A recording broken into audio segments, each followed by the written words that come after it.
You know, last week I heard Donovan say hi to his mom and Katie say hi to her mom. So this week, a week after Mother's Day, I'm going to say, hi, Mom. I'm so glad you're out there. I love you.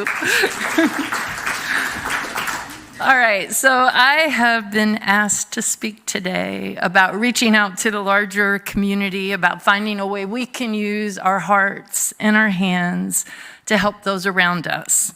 Well, that's just something I love to do, so this is going to be a pleasure.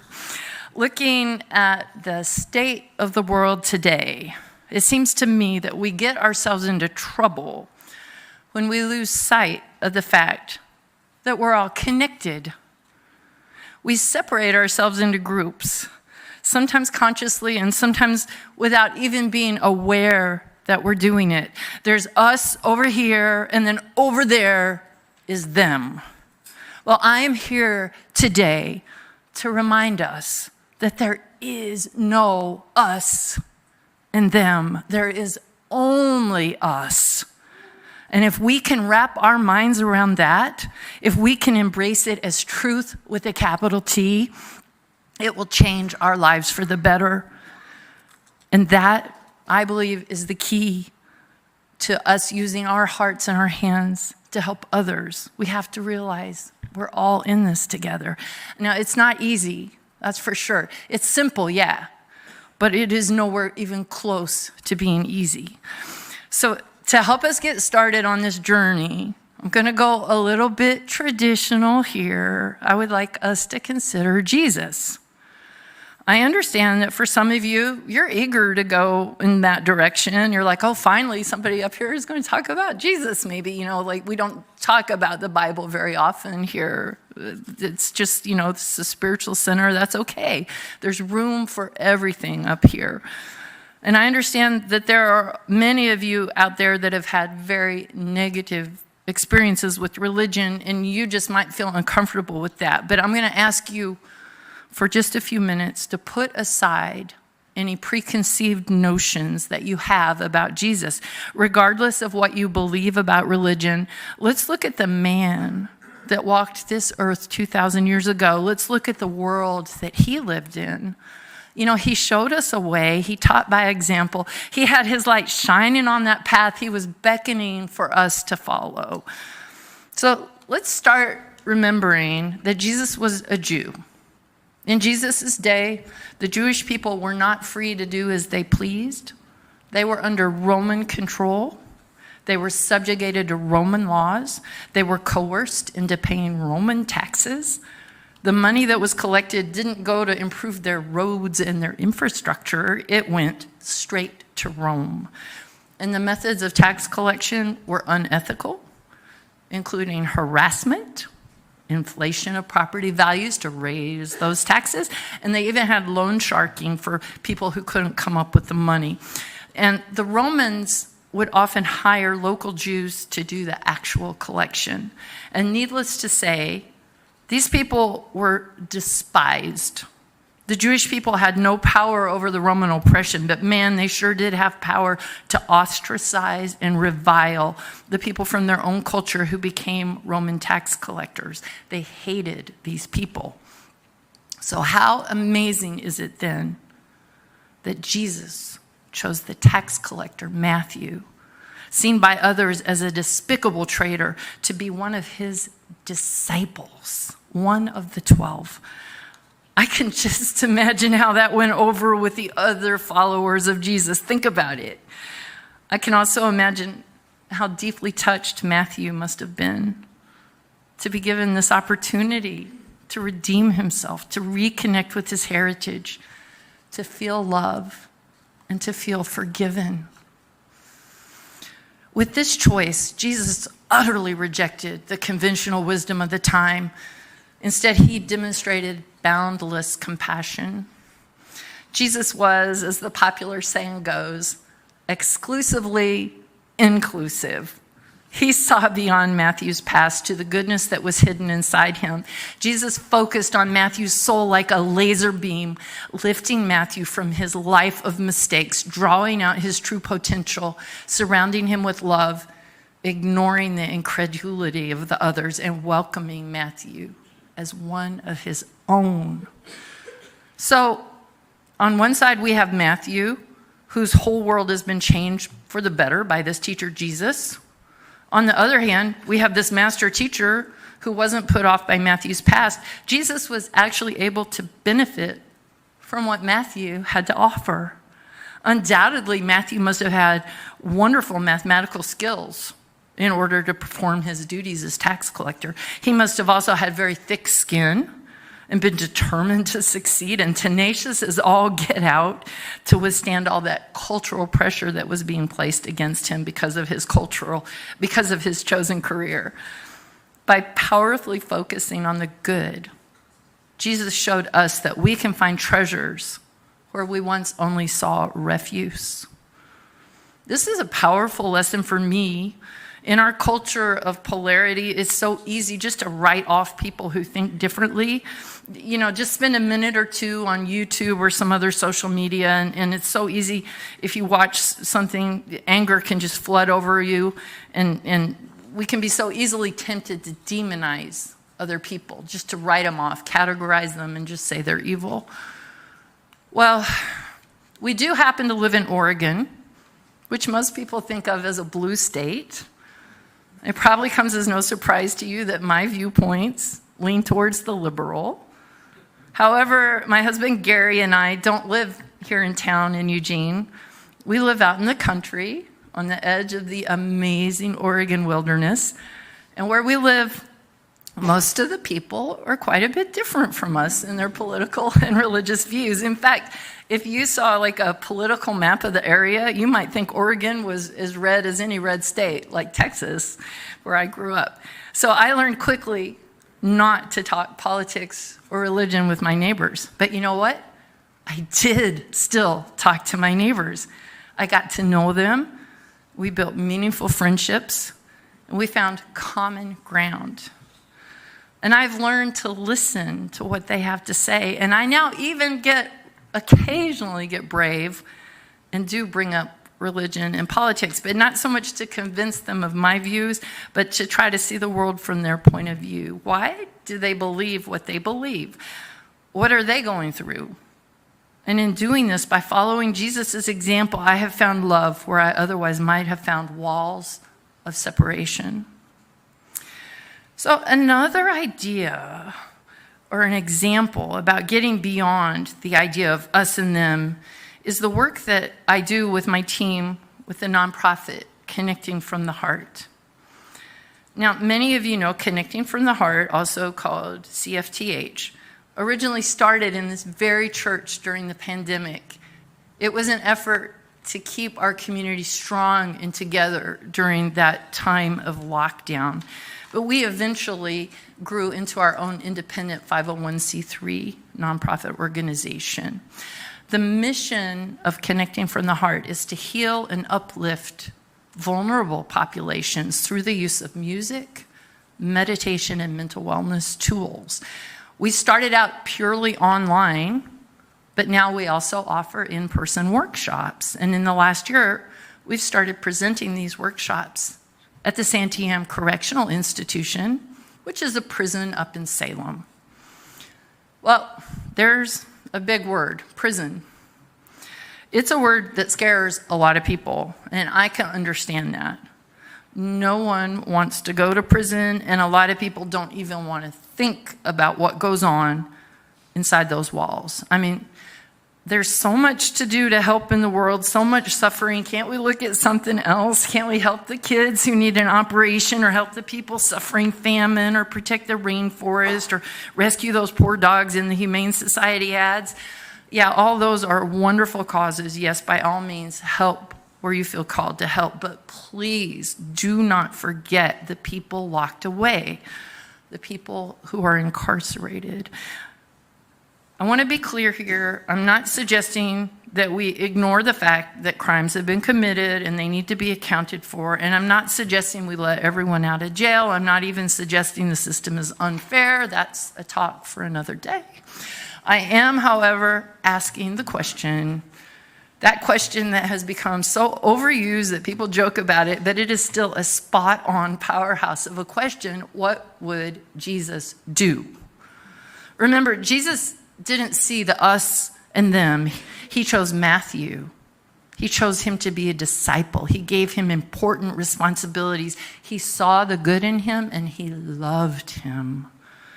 Maybe, just maybe, we can follow Jesus' example and open our hearts and minds to all the people that we used to think of as them.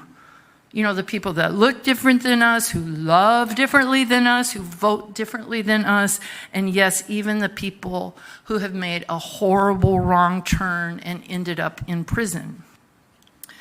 You know, our Connecting from the Heart team has presented workshops in all sorts of places, but none has moved me more than our work at the Santiam Correctional Institution in Salem. We've gone up there 3 times now, and each time has been a life-changing, affirmative experience for me. We bring a team of 3 presenters and a handful of wonderful volunteers, and we usually have between 12 to 16 participants from SCI, which stands for Santiam Correctional Institution. The workshop isn't mandatory. Nobody's forced to be there, so everybody that attends really, really wants to participate. We have a 3-hour program of mental wellness education, meditation, and music. And we bring homemade food to share. And to me, food is a very, very important part of what we do. It's like the tangible, hands-on way that we can share our hearts and let the participants know that we care and let them know they are safe with us and they are treasured. So at our workshop last Monday, I let the participants know I was going to give this talk today and offered them an opportunity.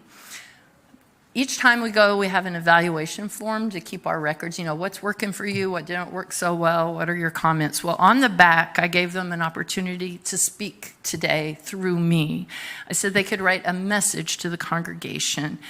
And it's a chance that they could actually be heard and be known and understood.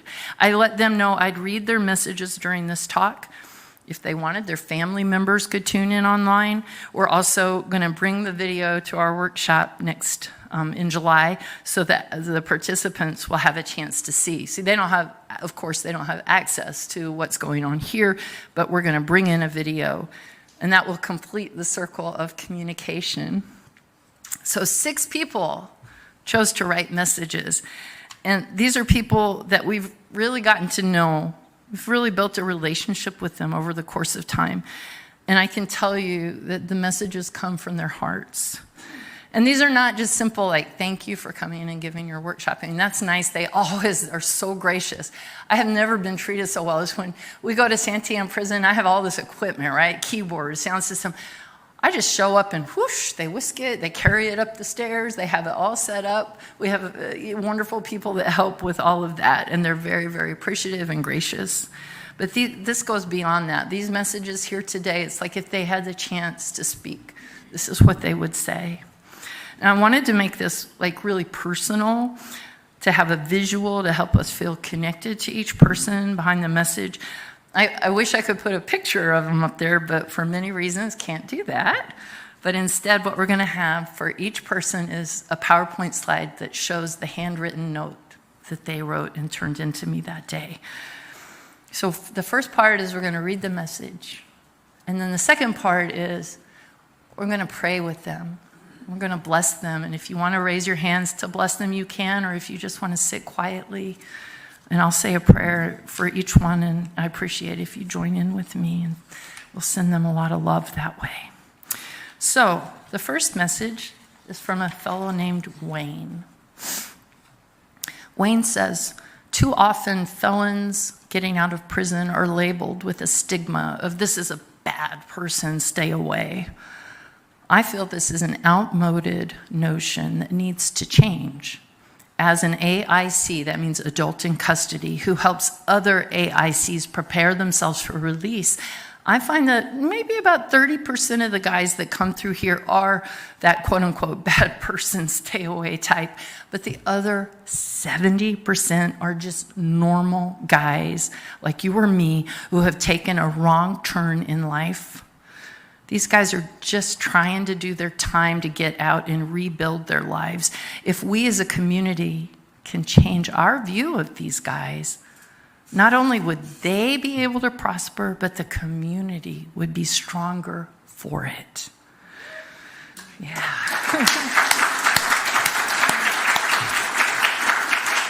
So let's take Wayne into our hearts for just a moment.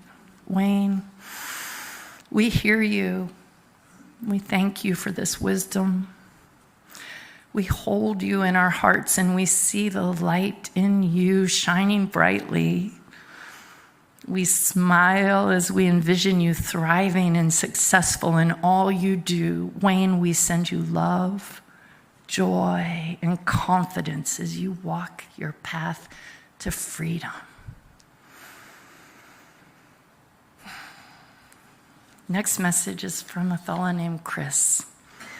He says, while incarcerated, I can feel an overwhelming rush of emotion from fear, loss, hopelessness, forgotten and alone. But in your workshops I've attended with Connecting from the Heart here at SCI, I got to forget for a time that I was incarcerated. I no longer felt lost and alone. I was in a room filled with love and people who genuinely care and who are truly making a difference, not only in my life, but in all the lives they touch. I look forward to the next workshop and I appreciate all their hard work and dedication as well as their time. It really means so much to me, more than the good old Mr. Webster or I could put into words. Thank you all. Respectfully, Chris.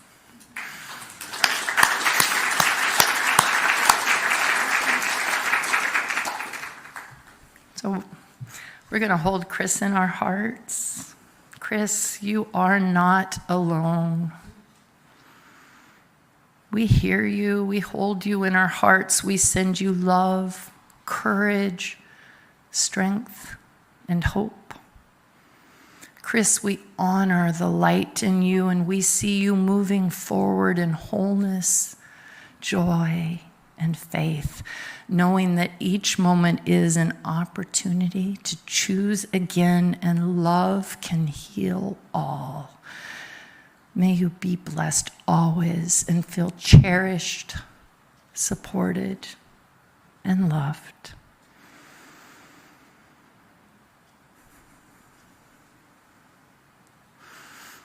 The next message is from AJ. We have two AJs, so I'm calling this one AJ the younger. AJ says, 2 years ago when I was arrested, all I cared about was poisoning my body with drugs and living a very sinful life.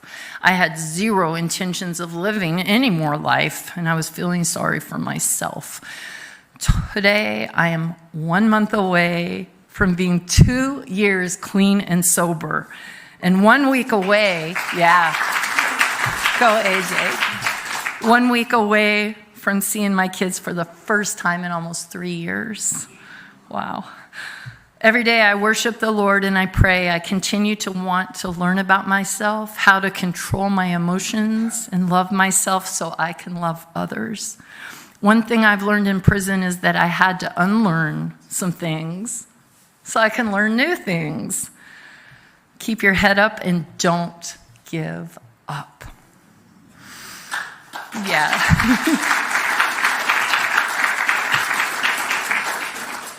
AJ, our hearts are filled with joy knowing that you have come so far on your journey. We are sending you congratulations and joy as you are reunited with your kids. We know the path may continue to have ups and downs, and we also know that you have the strength and the courage to keep going strong, head held high. AJ, we love you. We see the light in you. You are doing great, and you've got this.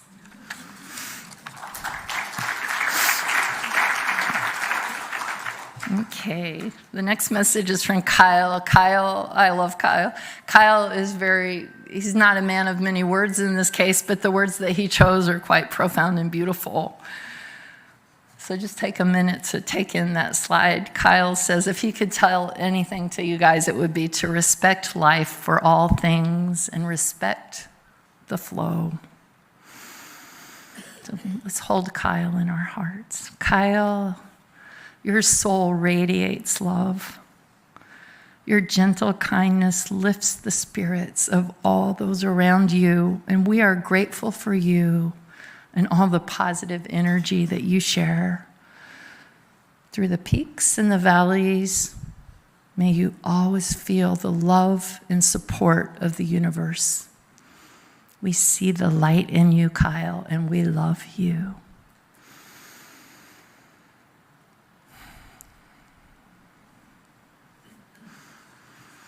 Okay. Next, we have a message from Eric.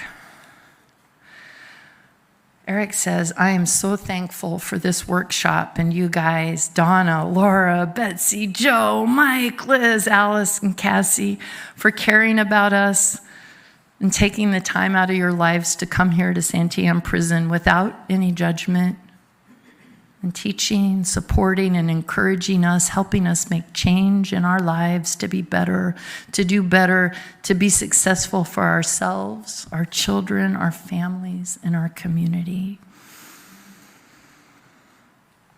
Eric, our prayers are flowing nonstop for you and for your family. We see each of you whole and healed, stepping into a life of joy and fulfillment, finding your way and being supported at every step. We see past the difficulties of today and know that you are blessed beyond measure. Eric, we see the light in you and we love you.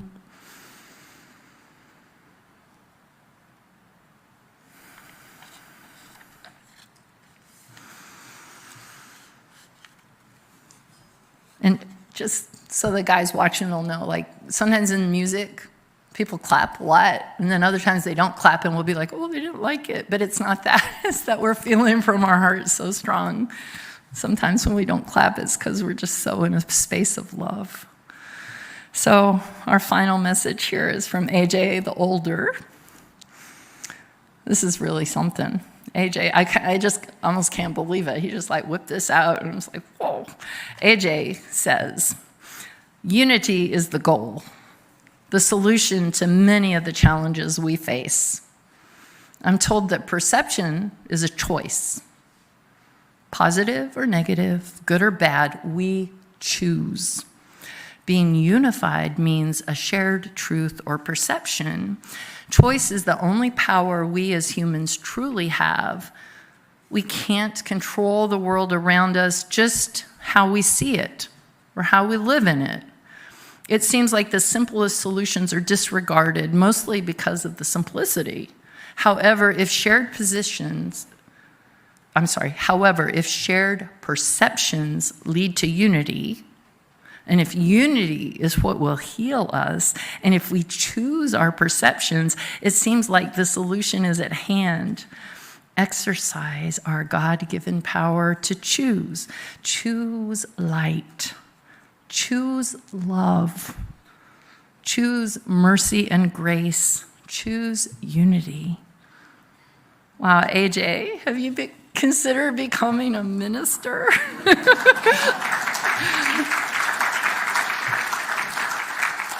AJ, we celebrate the light that is shining so brightly from your beautiful soul. Joy fills our hearts as we envision you sharing your wisdom and love with the world. You are a wonderful support to those around you, guiding and encouraging and giving generously from your heart. We pray that your path be smooth, filled with wonder and inspiration and beauty at every turn. AJ, we see the light that is you. We bless you and we love you. So let's take just a second to reflect on what's happening here. As you can probably tell from the way that I'm talking, these relationships that we're building with the people at SCI mean a lot to me. They mean a lot to everyone on the team. And they're not a one-way street. We all come away from our time together having learned from been uplifted by, and been blessed by our interactions. We are breaking the chains of judgment and discovering new possibilities of understanding and love. So I would like at this time, right, we're on the last part here, I would like to take just a moment to acknowledge the team members of Connecting from the Heart. As those that are here, we could actually see you. If you've volunteered with us, or if you're on our board, or if you're part of our video creations, I would really love for you to stand, and keep in mind too that Ryan back there is a huge part of Connecting from the Heart. So could you guys please stand for just a second? Inga, you're in a video. Your meditation.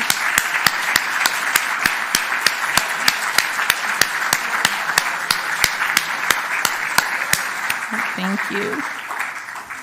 So if you would like to learn more about Connecting from the Heart, maybe if you'd like to sign up we need volunteers to come with us to present our workshops, or to provide food, or do both, or to even just to subscribe to our website, which is totally free, or even help us by donating money to help us continue our work, any of or all of the above. There's a table out there, and it's going to be manned by a few of our team members. So in closing, when we get beyond, well, I have one more slide to go, thanks. Because I love this slide. I found that on Unsplash, and it's more profound than it hit me at first, so I'm closing with this. When we get beyond this world of us and them, and when we use Jesus as a role model, and we truly love everyone, it's like we find the entrance to a magical and wonderful place, a true heaven on earth, where there's value and beauty and light and potential and love in every single person. So go, be love, be loved, and know that you are beloved. Namaste. Thank you.